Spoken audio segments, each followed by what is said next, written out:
role truly demands, how Federal Decree Law Number 33 of 2021 influences every HR decision, and how to use AI to accelerate your learning from day one.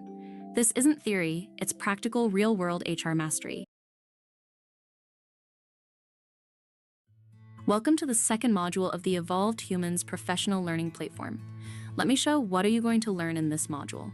What learners will be able to do by the end of this module: calculate the exact probation end date for any employee and set the correct compliance trigger. Identify all 9 mandatory contract clauses and explain the legal consequence of omitting each one. Draft and review compliant UAE employment contract.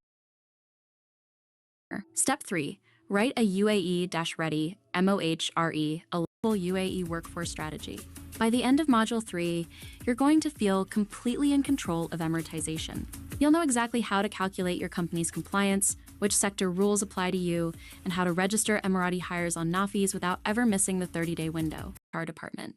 Your folder contains all of them, some split into separate templates for clarity, and together they cover every stage of the employee journey, from the moment a vacancy opens to the day the employee's master file is archived. Recruitment Tracker. This is your command center. It tracks every vacancy, every stage, every number, and ensures hiring stays transparent.